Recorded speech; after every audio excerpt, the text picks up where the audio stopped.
The word protocol itself derives from the Greek protokollon, meaning table of contents or first sheet, and it implies the initial stage of guidance and instruction offered when encountering something new. In our contemporary moment, protocols can be broadly understood as context-driven policy. They provide guidance and instruction when dealing with new issues involving traditional rights to derive benefits from knowledge that has been actively developed and nurtured within traditional contexts.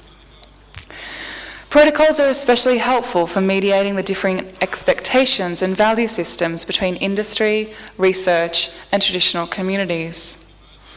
In some instances, protocols can resemble memorandums of understanding, but they can be much more expansive in addressing specific issues regarding consent, benefit sharing, relevant laws, community knowledge practices. Because of what protocols can incorporate, they're becoming the primary means for facilitating the development of future relationships between parties that have historically not substantively recognised, acknowledged, or engaged with each other. Protocols function as a means for changing people's understanding of an issue, and thus how they act in relationship to it. In the context of the sharing, usage and storage of traditional knowledge, protocols are being utilised as a strategic way for increasing reflective behaviour around traditional rights in cultural knowledge and resource use. One clear advantage of protocols is that they can be flexible and adaptable to specific contexts and local interests. This makes them ideal tools for guidance on appropriate and/or ethical behaviour and practice. In the absence of formal legal intellectual property rules and mechanisms for recognising and protecting traditional rights, and in ever-increasing contexts where relationships between traditional communities are sought or where traditional knowledge is used, protocols are providing a productive tool for negotiating new kinds of equitable relationships. So why use protocols? The possibility of using protocols in this context emerged out of the problems that traditional communities have with intellectual property law, namely that they are excluded from it. In short, intellectual property and copyright and patents in particular demand that traditional knowledge and traditional people are identified and categorised in ways that do not necessarily reflect traditional laws, epistemologies, ontologies, systems of governance, or personhood.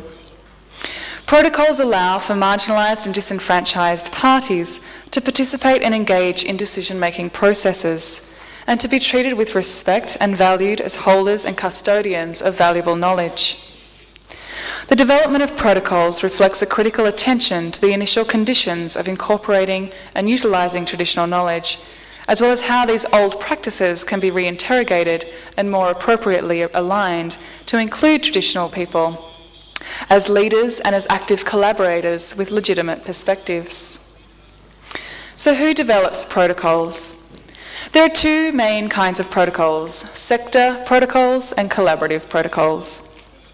Sector protocols are those that are developed by specific groups and that share interests.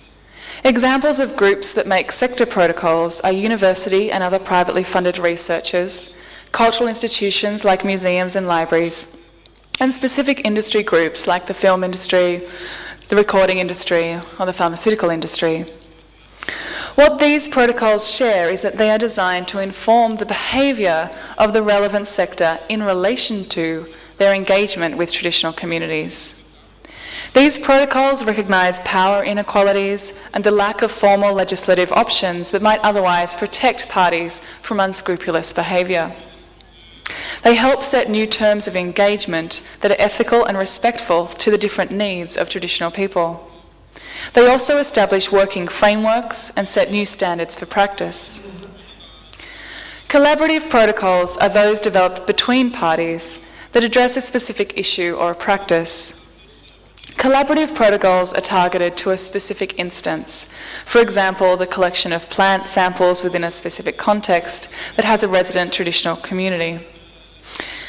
It incorporates local needs about the nature of the research that is going on and deals with any future expectations about how that knowledge about the communities should be dealt with. Collaborative protocols are productive frameworks for developing new relationships between parties, as they inevitably have to deal with the unequal knowledge-sharing practices of the past in order to move forward into the future. Collaborative protocols tend to include more formal legal options, including contracts and agreements that address issues around informed consent and benefit sharing, but they don't need to. While intellectual property law has been slow to develop new frameworks that can incorporate traditional needs and expectations around knowledge use, access and control, questions about what practical alternatives exist for protecting traditional knowledge use that are not dependent upon specific legislative remedy have emerged. It is in this context and in responding to a lack within current national and international legislation that the possibility of using protocols have been raised, developed and utilised. Protocols work to inform and change practice and to address the exclusion of interests within the current legal framework. As context-driven policy, they can address particular issues and problems that formal law cannot or is not appropriate. They can be made more binding if needed, but they start from a position of good faith, ethical practice, and equitable relationships. Protocols are a practical adjunct to formal law-making processes, and the shift to protocols is itself illustrative of current trends in intellectual property towards private law-making, for example, through agreements and consents. In the next few years, we can expect many of the principles that are developed through protocols to inform international law-making, as well as national policy initiatives. This is because protocols are a vehicle for norm-making. This is particularly important in an area that has historically been characterised by exploitative practice. Protocols are international in scope and also reflect diverse geopolitical dimensions of traditional interests in knowledge control and access. They are flexible to different cultural contexts and can accommodate different expectations about the uses of knowledge. They provide an opportunity for developing new and productive ethical relationships. So to end, some final questions. Clearly working out what the purpose of the recording is will greatly help in the engagement with source communities and will be invaluable for helping those who follow us know what the intentions of our recording projects are in the present. Each motivation results in a different kind of recording, especially what kind of information is included and what is not. Always remember that documentation is a form of knowledge. It is not necessarily knowledge itself. It is not the only way that knowledge exists, and documentation cannot capture everything. It can't capture and hold relationships that make knowledge and keep it alive. But it can be a very, very helpful strategy for protecting certain interests that for too long have been marginalised. So thank you very much for your time and your invitation to speak today. I'm very grateful to you and for your patience in listening to me as I've spoken. And if I can be of any further assistance, please come and talk to me afterwards. Thank you.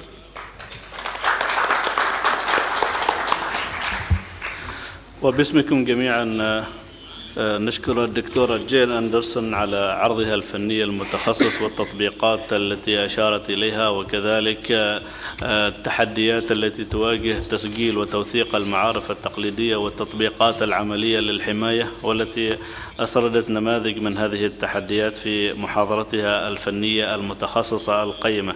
دكتورة جين، سنرجع إليك في نقاشين، نقاش متخصص من قبل الخبراء على منصة الخبراء، ونقاش آخر من قبل الحضور في وقت لاحق بعد انتهاء المحاضرتين من الزميلين جون أولي والدكتورة فوزية. الآن نقدم المحاضر الثاني، وهو جون أولي من جمهورية كينيا، وجون له مساهمات جيدة ومعروفة في مجال حقوق الإنسان وفي مجال التسجيل، وله حضور أيضا في عدد من المنتديات الدولية. جون سيحدثنا عن تجربته حول قبائل الماساي في كينيا، وأيضا المصاعب